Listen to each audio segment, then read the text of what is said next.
अस्सलाम वालेकुम व्यूअर्स। मेरा नाम डॉक्टर सायरा है। मैं फिजिकल थेरेपिस्ट हूँ। हमेशा की तरह उम्मीद करती हूँ आप सब लोग ठीक ठाक होंगे।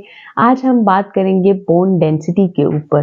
बोन डेंसिटी मतलब आप हड्डियों को किस तरह से मजबूत कर सकते हैं। ऐसा क्या किया जाए, ऐसा क्या खाया जाए कि आपकी हड्डियां मजबूत हों। इसमें हमारे पास डिफरेंट स्टेप्स आ जाते हैं।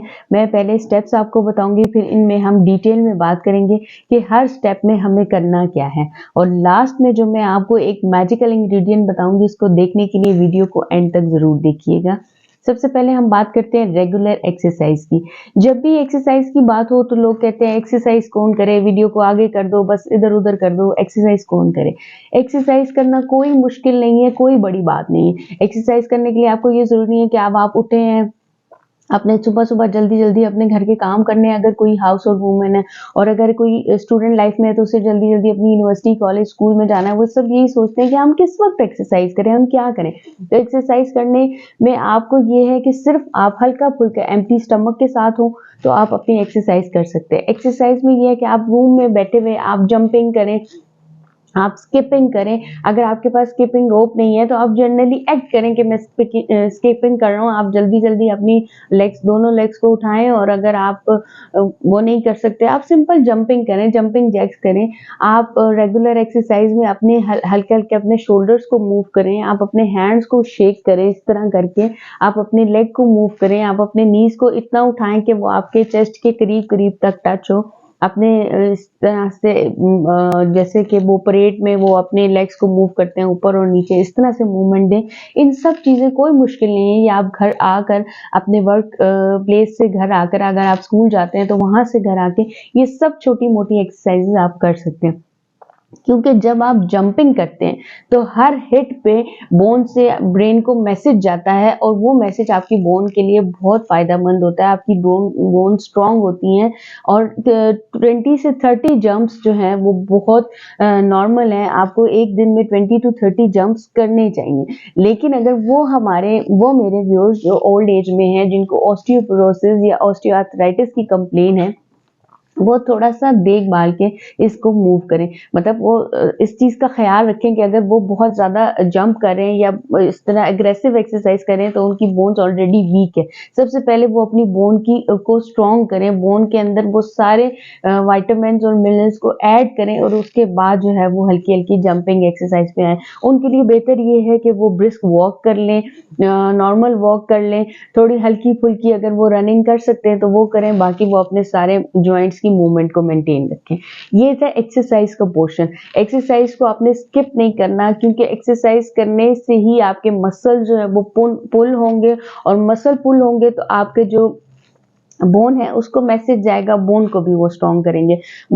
मसल की मूवमेंट है तो मसल से जितने न्यूट्रिएंट्स हैं, जो ब्लड सप्लाई गुजर रहा है, वो सब बोन के अंदर जाएगा। मसल में जितना कैल्शियम है, विटामिन डी है, वो सब बोन के अंदर जाएगा, और बोन को इस चीज का फायदा होगा। फिर रेगुलर एक्सरसाइज के बाद अब हम बात करेंगे कैल्शियम और विटामिन डी की।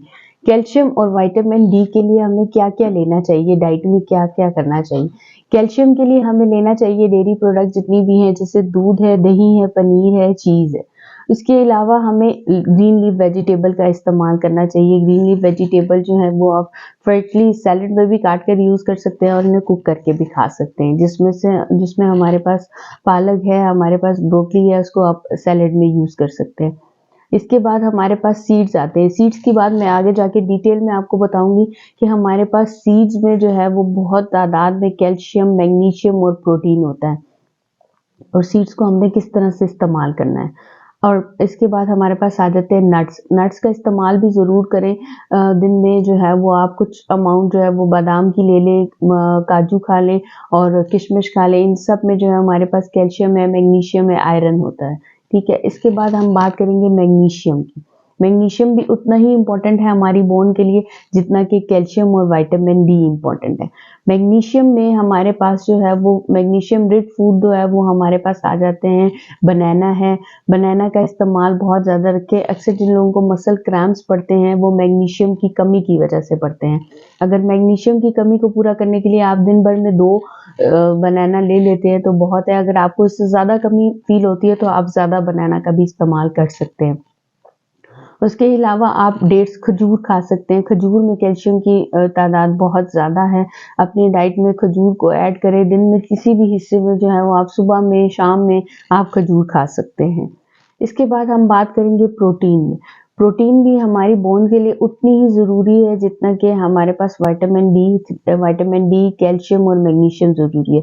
50% रोल है हमारे पास प्रोटीन का, कि प्रोटीन हमारे पास होगा तो हमारी बोन की डेंसिटी, बोन की ताकत जो है वो बरकरार रहेगी। प्रोटीन में हमने सबसे ज़्यादा प्रोटीन जो है वो हमारे पास अगेन इन्हीं चीज़ों में आ जाती है कि आप नट्स भी लें, आप सीड्स भी लें। सनफ्लावर सीड्स में बहुत अमाउंट है प्रोटीन की। उसके बाद चिया सीड्स में बहुत ज़्यादा प्रोटीन पाया जाता है। सनफ्लावर सीड्स को आप इसी तरह हल्का सा रोस्ट करके आप जो है वो उनको खा सकते हैं। और चिया सीड्स जो हमारा एक मैजिकल टिप थी वो है चिया सीड। चिया सीड को आपने किस तरह से लेना है? चिया सीड को आपने पानी में डालना है 1 चम्मच, और उसको आपने 3 से 4 मिनट के लिए छोड़ देना है कि वो पानी में अच्छे से फूल जाए। जब वो पानी में अच्छे से फूल जाए तो फिर आपने उसको पी लेना है। फाइबर भी बहुत ज़्यादा अमाउंट में होता है उसमें, तो आपकी बॉडी को फाइबर भी मिलेगा और आपकी बॉडी में जो है वो प्रोटीन की कमी भी पूरी होगी। इसके अलावा आप प्रोटीन के लिए पीनट बटर का यूज़ कर सकते हैं, उसमें भी आपके पास प्रोटीन ज़्यादा हो जाएगा। ये सब चीज़ें जो हैं वो आपकी बोन की डेंसिटी को इंक्रीज़ करती है। लेकिन इसके साथ-साथ याद रहे आपने सेडेंटरी लाइफ़स्टाइल नहीं रखना है। अगर आप इतनी अच्छी डाइट ले रहे हैं, इतना हेल्दी आप डाइट ले रहे हैं, तो उसके साथ-साथ आपने एक्सरसाइज़ ज़रूर करनी है। लाइट एक्सरसाइज़, आप जस्ट वॉक कर लें। अगर आप उठें तो आप कोशिश करें कि अगर आपकी डेस्टिनेशन करीब है आपके घर से तो वहाँ तक आप पैदल जाएँ। आप वॉक करते हुए जाएँ। और अगर आपको फ्री टाइम मिलता है तो उसमें आप कोशिश करें, लंच ब्रेक में आप कोशिश करें कि आप बाहर निकलें, थोड़ा-सा वॉक करें, या आप वापस घर आ रहे हैं तो उसमें आप कोशिश करें कि आप अपनी गाड़ी को पार्क करके कहीं थोड़ा-सा वॉक करें और उसके बाद अपने घर को वापस आएँ।